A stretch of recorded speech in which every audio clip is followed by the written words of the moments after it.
जय माता दी। आप सबको मेरा सादर प्रणाम। आज मैं आपके सामने समक्ष एक बार फिर आया हूँ विषय लेकर। दूसरे स्थान में राहु और आठवें स्थान का केतु।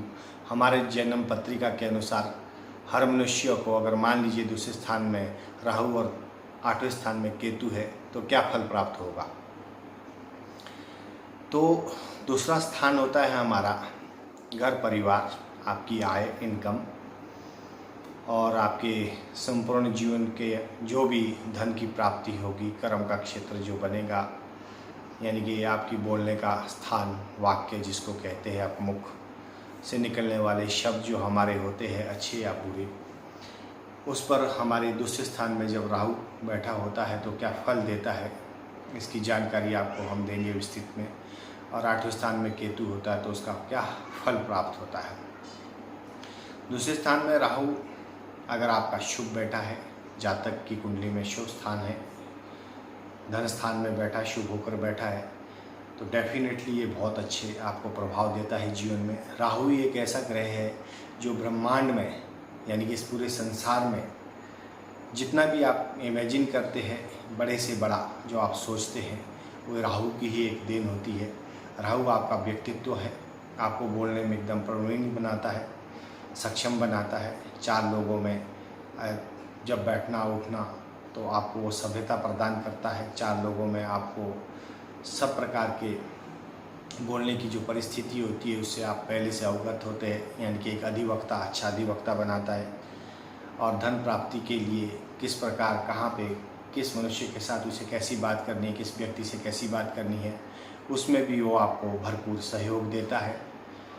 और आपको लेकिन इतना ज़रूर है कि कई बार अगर ये राहु अच्छी अवस्था में नहीं हो तो धन प्राप्ति में बहुत सारी तकलीफ़ें भी आती है, जिससे बचपन से ही वो आपका स्टेबिलिटी एक बचपन का बहुत उथल पुथल वाला रहता है। बचपन आपका अच्छे से नहीं बीतता है। इवन आप जिस जहाँ पे रह रहे हैं वो स्थान भी आपको एक समय आने पे ऐसा लगता है कि मुझे ये स्थान छोड़ देना चाहिए, दूसरी जगह पे चले जाना चाहिए, क्योंकि आपके जो एक्सपेक्टेशन है वो हाई हो जाते हैं। दूसरे स्थान का राहु आपका बाहर से संबंध रखता है, मीन्स आपके गांव घर को छोड़ने की प्रबल इच्छा होती है। आप चाहते कि मैं धन कमाऊं तो अच्छी लेवल पे कमाऊं, क्योंकि आपका जो डिज़ायर है, सेटिस्फेक्शन जो रहता है वो हाई लेवल का रहता है।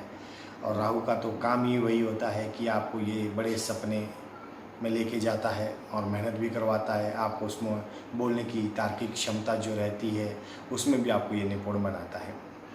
और वही आठवें स्थान का अगर केतु अच्छे स्थान में बैठा हो तो डेफिनेटली ये भी आपको गूढ़ रहस्य की जो विद्याएं होती है, तंत्र मंत्र या अध्यात्म से रिलेटेड, राहु के साथ अगर आठवें स्थान में केतु तो रहता ही है, तो इस तरह से केतु भी एक बहुत आपको ज्ञानी बनाता है।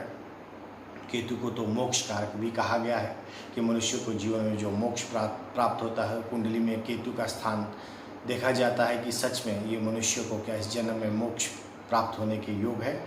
तो ये संभव है अगर आपका केतु अच्छा होकर बैठा है, क्योंकि बाकी सभी प्लैनेट चेक करने होते हैं। ऐसा ज़रूरी नहीं है कि आठवें का केतु ही अच्छा फल देगा।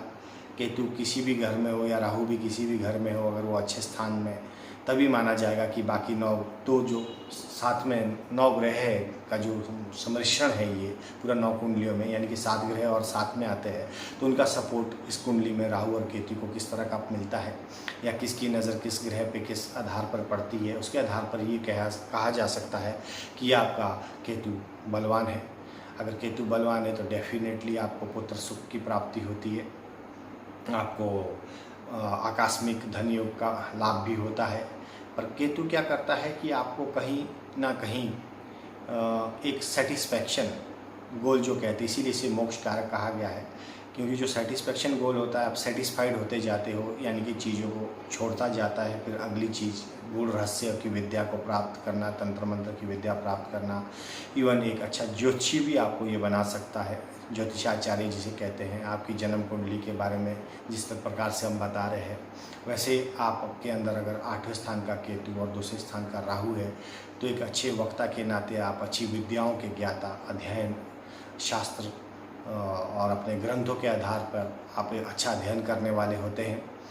तो अध्ययन की जो आपकी एक सोच है वो इस तरह की रहती है कि आप हर चीज़ का एक जड़ हर चीज़ धर्म की एक जड़ होती है, जैसे उस जड़ की जड़ तक ये केतु आपको लेके जाता है, यानी कि पूरा साइंटिस्ट की तरह जो आप कह सकते हैं कि खोज जिसे कहते हैं।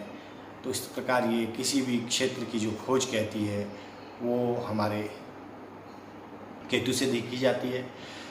तो ये अपने जीवन में कई प्रकार के उथल पुथल भी मचाता है अगर केतु अच्छा नहीं हो तो। इसके लिए हमें फिर उपाय भी लेने पड़ते हैं, और उपाय अनुसार इन केतु और राहु को अच्छा भी किया जा सकता है। अगर ये प्लानेट में अच्छा नहीं बैठा है, अगर ये अच्छा बैठा है तो डेफिनेटली बहुत अच्छे फल देता है। आपका विदेश से या धर्म संस्था से, अध्ययन से, शास्त्र से या अध्यापक गुरु से आपका इसमें जीवन अच्छा ये व्यतीत भी करवाता है। लेकिन अगर ये अच्छा नहीं है तो आपको अचानक बहुत सारे प्रॉब्लम, सडनली एक्सीडेंट भी ऐसा कि मौत के करीब पहुंच जाए आदमी। लेकिन सडनली जो चीज़ें, अचानक जो चीज़ें होती है वो सब हमारे केतु से ही देखी जाती है। तो अगर आपको अपना राहु और केतु को अच्छा करना है तो सबसे पहले, जहाँ तक हमने अध्ययन किया है ज्योतिष शास्त्र के अनुसार, तो एक ये नॉर्मल रेमेडीज़ है, सबके लिए है कि आप काले या भूरे रंग के जो कुत्ते होते हैं, काले सफ़ेद रंग का जो कुत्ता होता है, उनको रोटी दीजिए, या शिव मंदिर में जाके शिव को जल अर्पण करिए, दूध अर्पण करिए। चांदी की एक जो चैन है अपने गले में धारण करिए, चांदी की ठोस चैन चांदी की जो ठोस गोली होती है आकार में, उसके अपने साथ रखिए, पॉकेट में रखिए। तो इस प्रकार से, या केतु के लिए आप गणेश भगवान की पूजा भी कर सकते हैं। गणेश भगवान भी इनके आराध्य माने गए, या गुरु के उपाय, गुरु बृहस्पति के जो उपाय वो भी केतु से संबंधित आते हैं। तो अगर आप वो उपाय करते हैं, अपने जैसे मंदिर में जाना, कान में सोना पहनना, ये भी केतु से संबंधित आता है। और कान में बाली पहने, सोना पहने का अर्थात ये है कान में बाली पहने। और मंदिर में जाके, किसी भी मंदिर में जाके चने की दाल या पीली चीज़ें, केला या सूती कपड़ा, चने की दाल, ये सब मंदिर में दान देते रहना, ये सब केतु के ही उपाय आते हैं। आशा करता हूँ आपको मेरा आज का ये वीडियो अच्छा लगा होगा, पसंद आया होगा। अगर पसंद आए तो आप अपने मित्रों में ज़रूर शेयर करिए। और कुंडली के आधार पर अगर नवग्रहों की शांति, नवग्रहों की पूजा या नवग्रहों के माध्यम से आप जानना चाहते हैं आपके जीवन में क्या चल रहा है, तो आप मुझे अवश्य संपर्क करें इस नंबर पर जो स्लाइड में दिखाया जा रहा है। माता रानी आपको सदा सुखी रखे, खुश रखे, यही कामना के साथ मैं आज का विषय यहीं पे समाप्त करता हूँ। माता रानी की जय। जय श्री।